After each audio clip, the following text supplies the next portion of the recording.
All right, let's do it. A deep dive today into the very beginning of airplanes. The wild early days of aviation. And our source material is, well, pretty amazing. Oh yeah, this is special. We're going straight to the source. This is the early history of the airplane, written by, wait for it, Orville and Wilbur Wright themselves. The inventors, in their own words, can you imagine, like a backstage pass to history? A chance to see the world through their eyes, yeah. So I'm thinking we start right at the beginning with young Wilbur and Orville. Okay, so picture this. They're just kids, and their dad brings home this toy. A toy. Yeah, a toy helicopter. So Simple, right? But for the Wright brothers, it was like a spark. it ignited this lifelong passion, huh? Totally. It's fascinating. And they didn't just play with it. They started building their own little gliders. They call them bats. Oh, bats, so cute. But they were learning, figuring out how size and lift work together. Practical experiments right from childhood. That's amazing. It's like their childhood was like a training ground for what they'd go on to do. Right. And the text also talks about this event that really affected them. The death of Otto Lilienthal. Oh yeah, another aviation A pioneer. tragic accident. But for the Wrights, it kind of solidified their commitment, made them even more determined to succeed. I see, a call to action almost. Exactly. Now, the excerpts also shed light on this big debate happening back then. Power flight versus soaring. Like engines versus just using the wind. Exactly. Two camps with totally different philosophies. You had Langley and Maxim, all about raw power, building these massive engines. And then you had folks like Lilienthal and Chanute trying to like ride the wind currents. Yeah, harnessing nature's power, like birds do. Yeah. And the Wrights, they were initially drawn to the elegance of soaring, It does have a certain appeal, that harmony with nature. Right, but they hit a wall with the whole automatic balance thing. Ah, the dihedral principle. That was a big deal back then. Huge. The idea was to create stable aircraft just by the shape of the wings, angled upwards, like a bird. So the aircraft would basically right itself. Yeah, automatically. Problem was, it made the gliders super vulnerable to gusts of wind, wobbling all over the place. Sounds kind of scary, honestly. Oh, it was. And this is where the Wrights took a radical turn. They decided to ditch automatic stability altogether. What? So how would they keep the plane level? They focused on pilot control instead. Enter wing warping and adjustable rudders. Okay, so wing warping. That's basically changing the shape of the wings to control the roll, right? It's amazing how much their early work still influences aircraft design today. Absolutely. But there's one thing that bugs me about this part of the source. Oh, what's that? Well, they talk about ditching automatic stability and coming up with wing warping, but how did they even get that idea? Yeah, they don't really explain that, do they? It's like, boom, here's wing warping. But I think we can make an educated guess. Their struggles with the dihedral principle, the constant wobbling, it probably forced them to think outside the box, Like, okay, clearly automatic stability isn't working. We need a different solution. Exactly. And that led them to the idea of giving the pilot more direct control. It's almost like their failures pushed them towards innovation. Oh, for sure. And speaking of failures, the source talks about this period of setbacks and doubts about whether powered flight was even possible. Yeah, the early 1900s saw a lot of, crashes. Lots of crashes. Yeah. Even the Wrights had their share of disappointments. Remember their 1900 glider? It needed way stronger winds than they'd anticipated. And then their 1901 glider didn't generate as much lift as they'd calculated based on Lilienthal's data. It's one thing to have a design flaw, but to realize the data you're relying on might be wrong. That's a whole other level of problem. Yeah, that must have been a tough pill to swallow. It was a turning point, though. They started questioning everything. Established data on air pressure, center of pressure, the whole shebang. Wow, that's bold. Imagine doubting the experts and deciding to trust your own observations instead. It takes guts, right? But it also shows their commitment to finding the truth, Yeah. even if it meant going against the grain. So they basically said, okay, we need to figure this out ourselves. And that led them to their famous meticulous approach to research. Absolutely. They built these testing machines to precisely measure lift and drag on different wing shapes. They were obsessed with tangential force, whatever that is. Yeah, that one always trips people up. Basically, it's the resistance an object encounters when moving through the air. Ah, so they were measuring how much drag the wings produced at different angles. Exactly. It's all about understanding how to design wings that cut through the air more efficiently. Makes sense. Now, the source mentions they made some pretty counterintuitive discoveries, like a square plane generating more lift at a 30-degree angle than at 45 degrees. Yeah, that one surprised them too. They even built a double-plane weather vane to test it out. A weather vane, like the rooster kind. Yeah, but with 2 sets of wings. And it confirmed their findings. So they took those insights and applied them to their 1902 glider tests at Kill Devil Hill. Their famous outdoor testing ground. Exactly. Real-world validation of their meticulous research.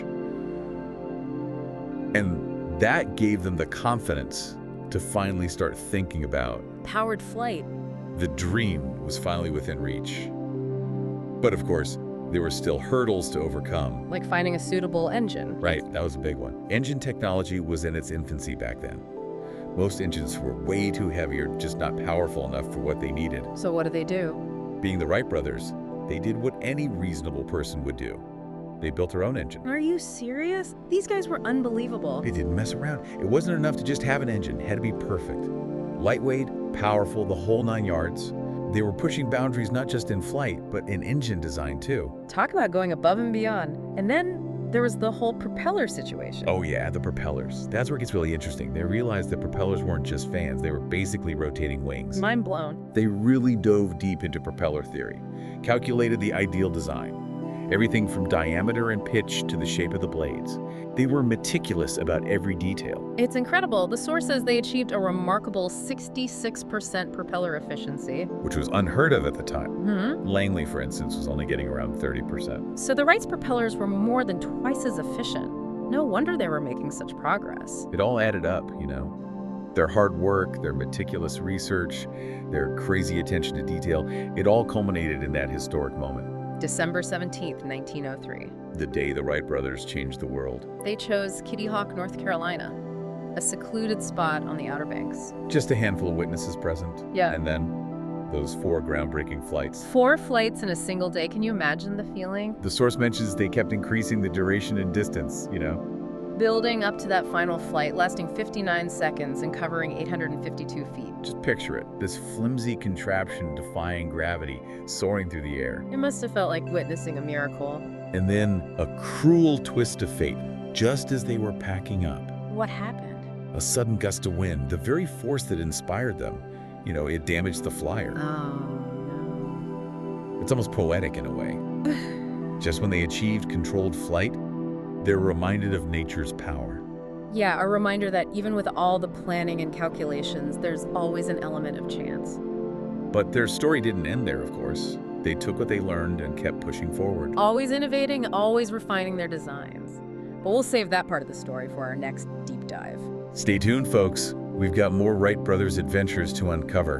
Back in Dayton, Ohio, new flyer, new challenges. What were they up against this time? Well, their new flyer was based on the 1903 design, but they quickly realized they hadn't totally cracked the code of equilibrium. Equilibrium. Yeah, like keeping the aircraft balanced during flight. Turns out their new flyer still had a tendency to roll unexpectedly, especially during turns. Oh, I see. That's not good. Imagine trying to steer a car that randomly veers to one side. Yikes. The source mentions a close call in 1905.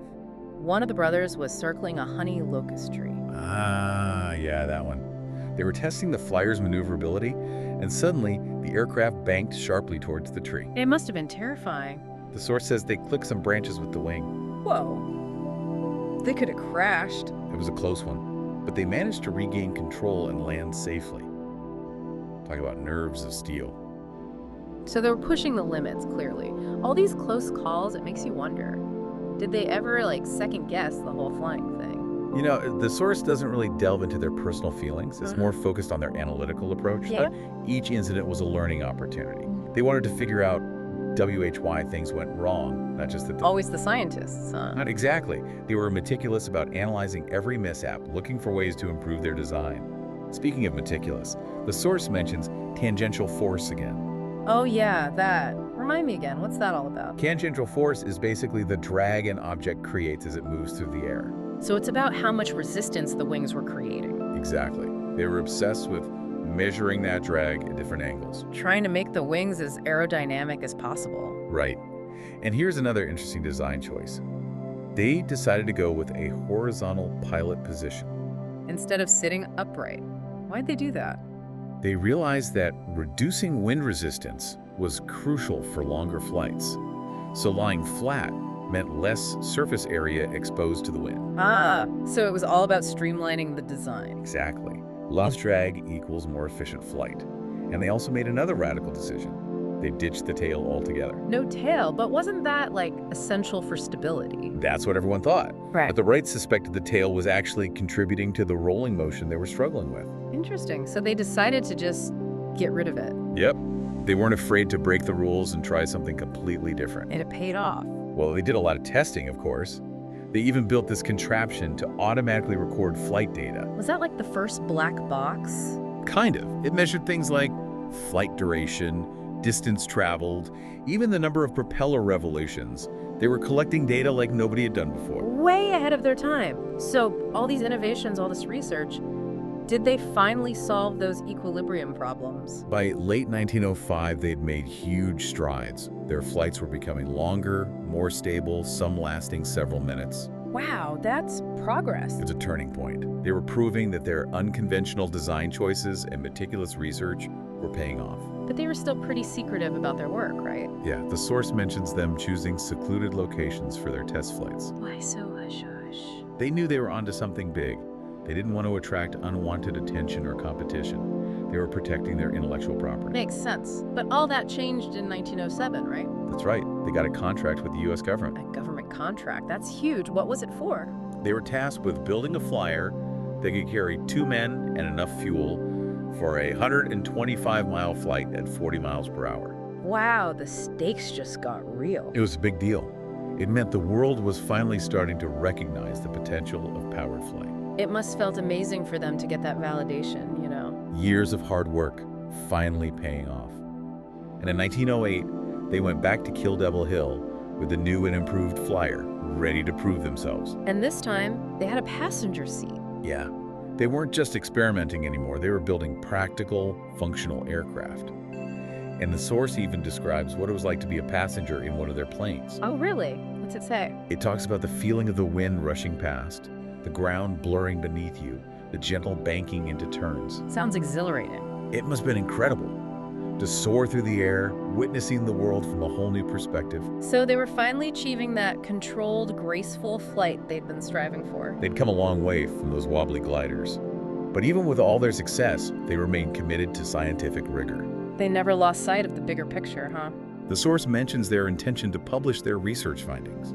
They wanted to advance the science of aerodynamics, not just build flying machines. They were true pioneers, in every sense of the word. It's inspiring, isn't it? It really is. Their story shows that innovation takes time, dedication, and a willingness to challenge the status quo. And to never give up on your dreams, no matter how audacious they might seem. Exactly. Speaking of dreams, stay tuned for the final part of our deep dive, where we'll explore the lasting legacy of the Wright brothers and how their work continues to shape the world today. It's amazing, isn't it? We've covered so much ground already with the Wright brothers. From those early experiments to, well, actually changing the world. Yeah, it really hits you when you think about it. Before them, flight was just a dream. A fantasy, right. And they made it real. And not just real, but, well, think about it. Airplanes. They really did shrink the world, didn't they? I mean, travel, communication, even warfare, everything changed. Changed forever. All thanks to 2 guys tinkering in their bicycle shop. It's kind of hard to imagine the world without airplanes now. They're just there, part of life. Exactly. And it's not just the practical stuff either, is it? Think about the impact on our imagination. The sky was no longer the limit. It became a whole new frontier. Supersonic jets, space exploration. It all traces back to those early flyers. It's mind-blowing how far we've come. And it all started with those 2 brothers so driven to understand the secrets of flight. Not just to fly, but to know how W and WHY. It worked. That's what sets them apart, you know? Absolutely.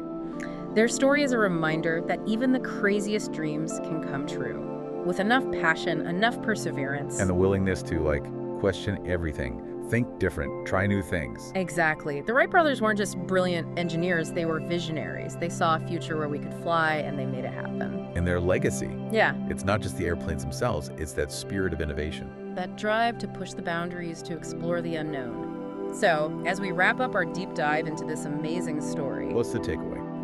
Good question. I think it's this. Never stop being curious. Never stop exploring. And never, ever underestimate the power of a dream. Because who knows? Maybe someone listening right now will be the next Wright brother, the next pioneer to change the world. Keep looking up, folks. The sky's the limit. And that's the deep dive for today. Until next time.